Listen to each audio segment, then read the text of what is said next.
The four supreme grand hierophants, masters, of our beloved ancestors were called Pa-Neter Khnum, also called Knumis, Pa-Neter Anubu, also called Anubis, Pa-Neter Khonsu, also called Khenshu, and Pa-Neter Tehuti, also called Thoth. They were known as the Four Winds.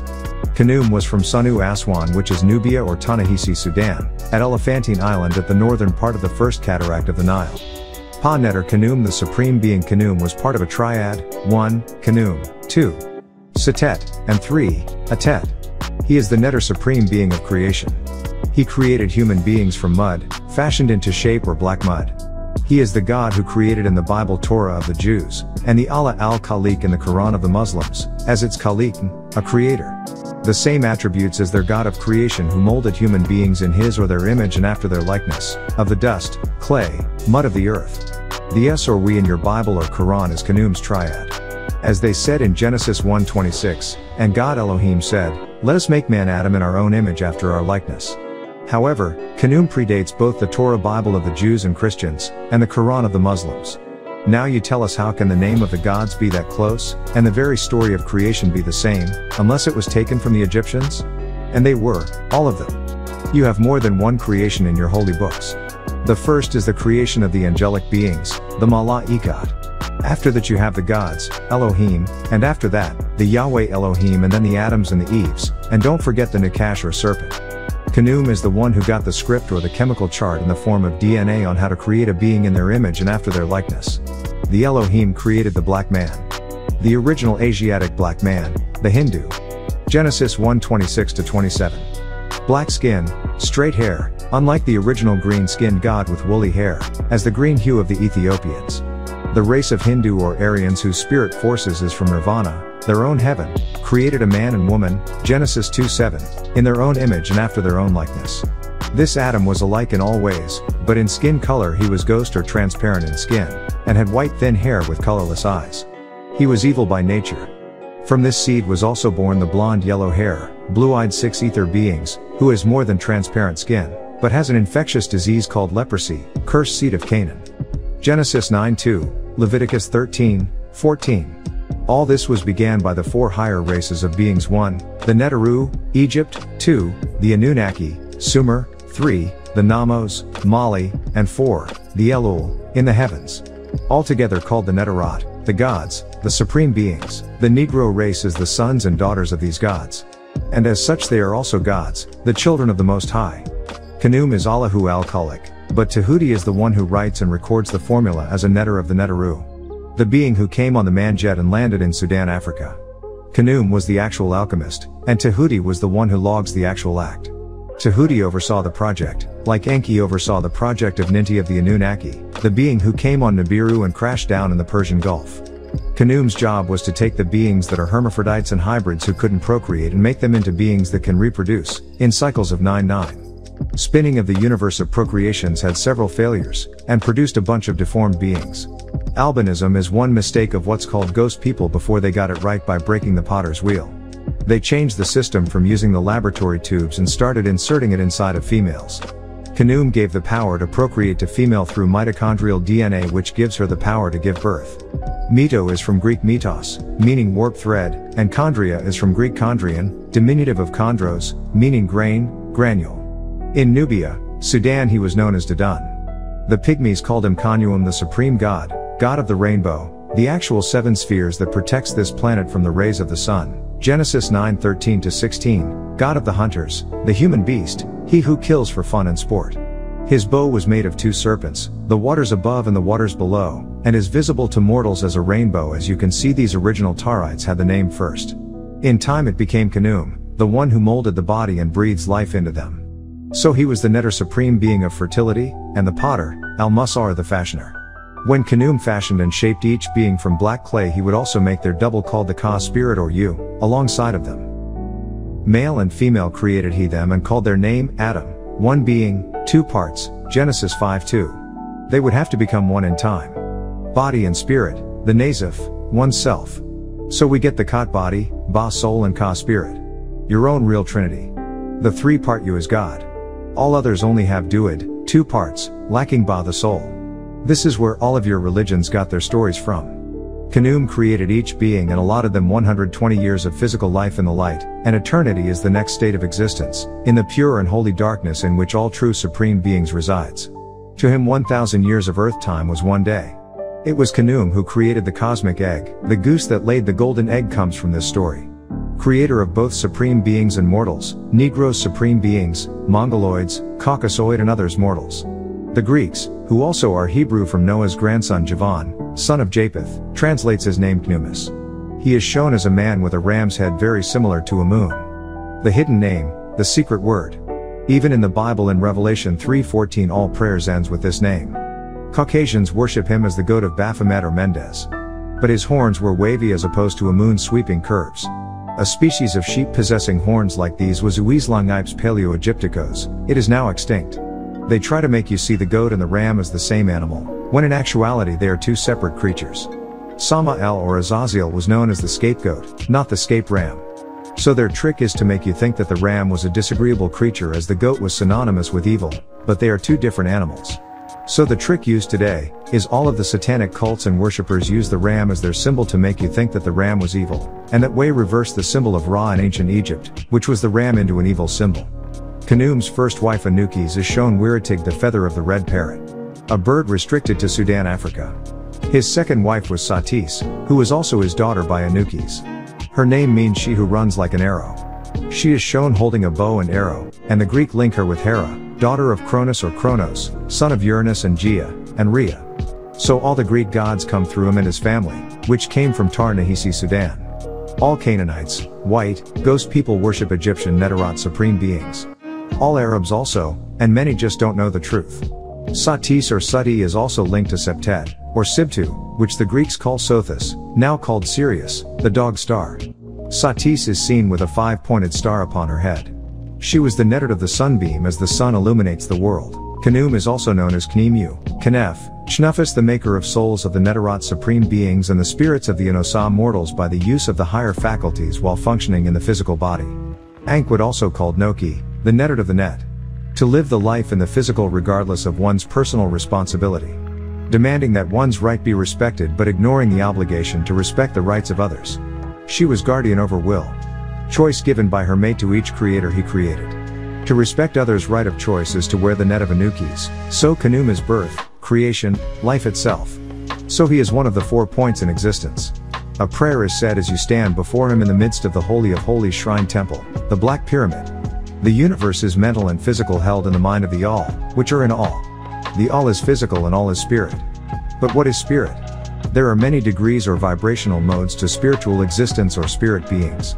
This question cannot be answered by just saying the spirit is this or that, body or exoplasma. The reason is that its definition is practically that the All is a form of God, which cannot be explained or defined in religion or faith, but science is the key. Spirit is simply a name that mortals give to the highest conception of infinite living mind.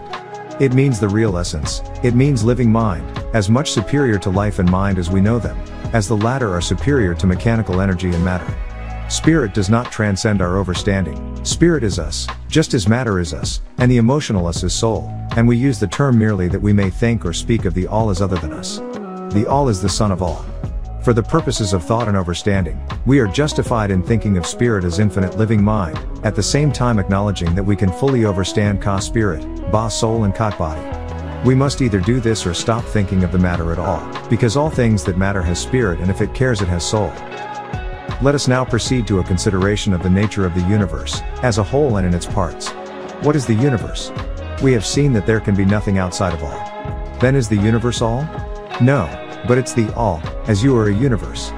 But the universe cannot be all because the universe seems to be made up of man-made particles of matter, and is constantly changing, and in other ways it does not measure up to the ideas that we are compelled to accept regarding all, as stated in our last degree. Then if the universe be not all, but in all, then it must be something or things as it is, such as the inevitable conclusion of the mind at first thought and has been proven. But this will not satisfy the question, for we are sensible of the existence of the universe and that tells us that it's the all not all. Then if the universe is the all and not all, nor nothing, but something, what can it be? Let us examine this question. If the universe exists at all, or seems to exist, it must proceed in some way from all, it must be a creation of all, created as the all in which things exist. But as something can never come from nothing, from what could all have created it? It was not created, it always existed, because even time would exist in all as a part of the all. Some wise men have answered this question by saying that all created the universe, the all from itself, and that's true, that is, from the being and substance of all. You get the all, but this will not do, for all cannot be subtracted from, nor divided, as we have seen, and then again if this be so, would not each particle in the universe be aware of its being? Yes, but as the all in all could not lose its knowledge of itself, nor actually become an atom, or blind force, or lowly living thing. This is the job of the all. Some mortals indeed, realizing that all is indeed all, and also recognizing that they, the mortals, existed, have jumped to the conclusion that they and the all were identical, and they have filled the air with shouts of "I am God," to the amusement of the multitude and the sorrow of sages, for this is very true. All is God, and God is in all. The claim of the corpuscle that, "I am flesh," would be modest in comparison and limited. But, what indeed is the universe? Look at it this way. Uni 1, verse against oneness. You see the trick in the word. So all is against oneness or individualism, which is separation into parts. If it be not all, not yet created by all, having separated itself into fragments as the all or all things? What else can it be? Of what else can it be made? And of what else can it be created or grown? This is the great question, and it's simple. The all is, I am, and I would not be, if all wasn't. Let us examine it carefully. We find here that the doctrine of correspondence comes to our aid. The old Egyptian axiom, as above, so below, may be pressed into service at this point. But to really say as above, so below, again is a form of separation to make you think there is really an above separated from a below. Think for a moment and you will see right through that trick.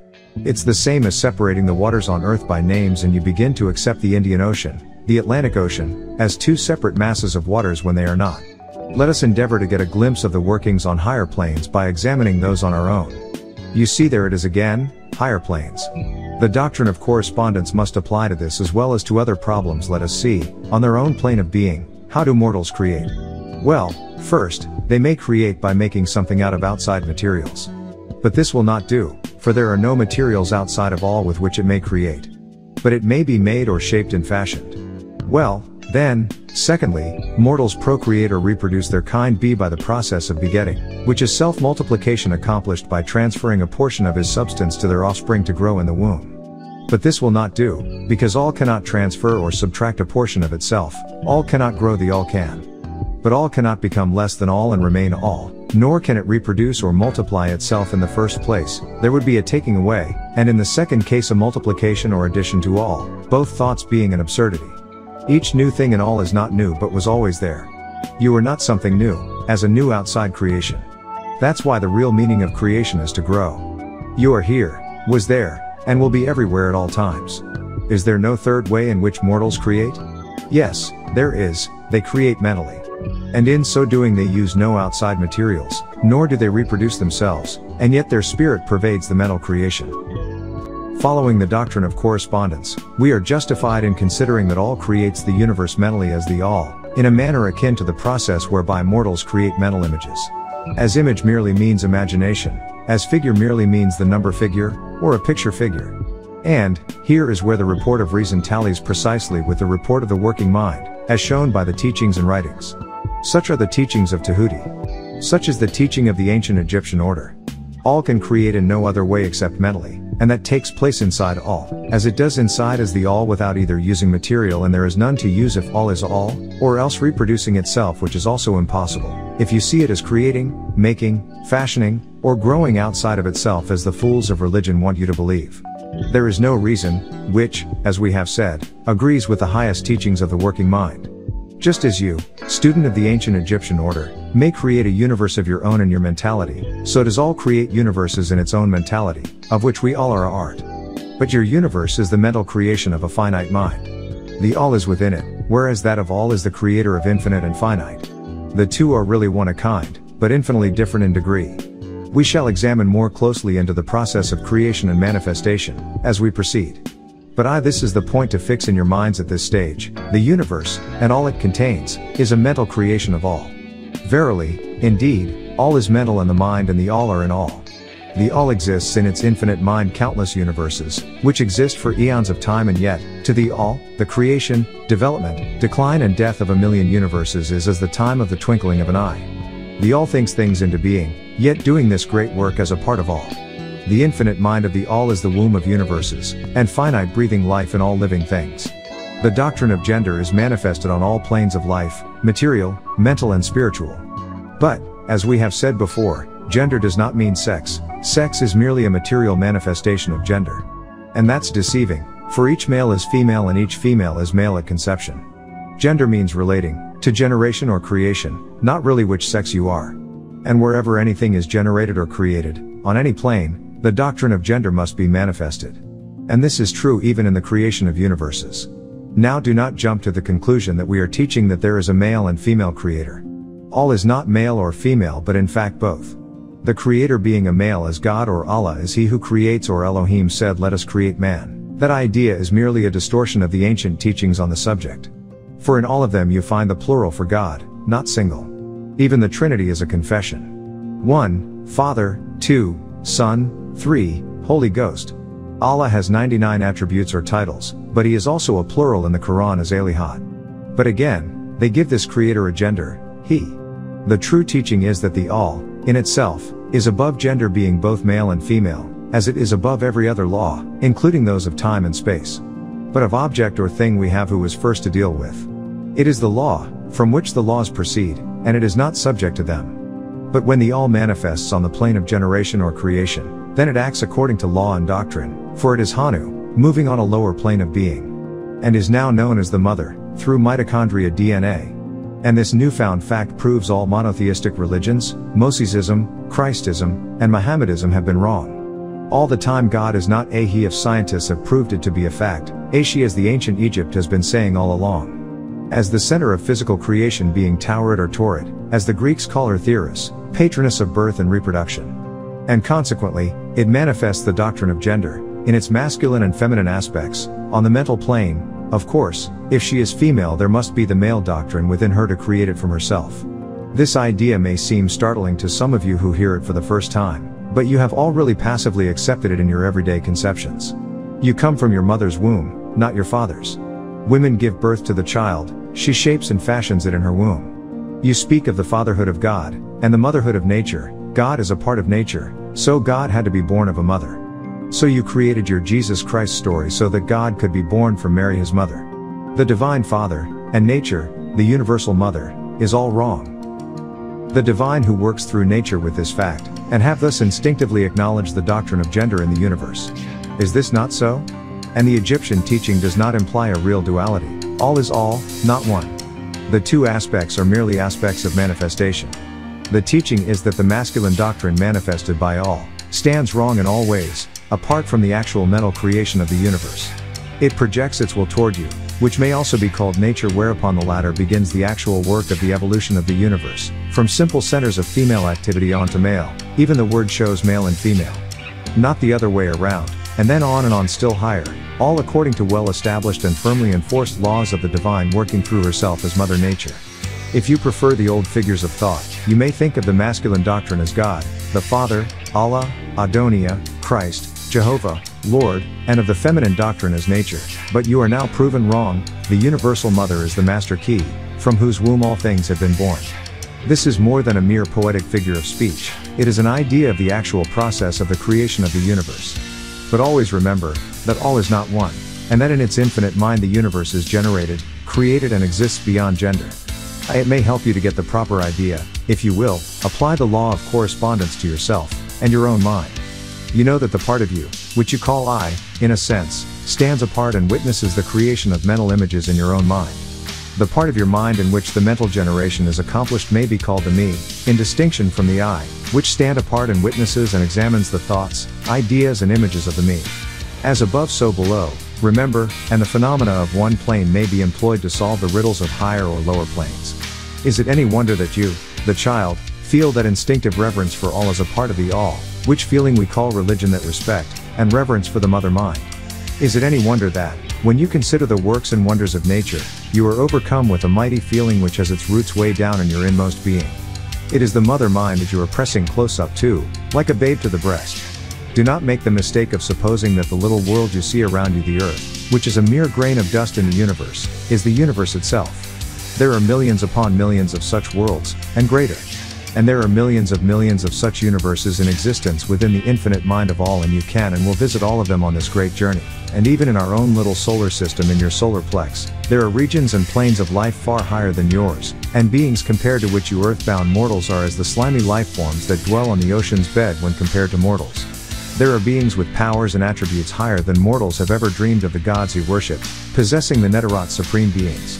And yet these beings were once as you, and still lower, and you will be even as they, and still higher, in time, for such is the destiny of mortals as reported by the working minds.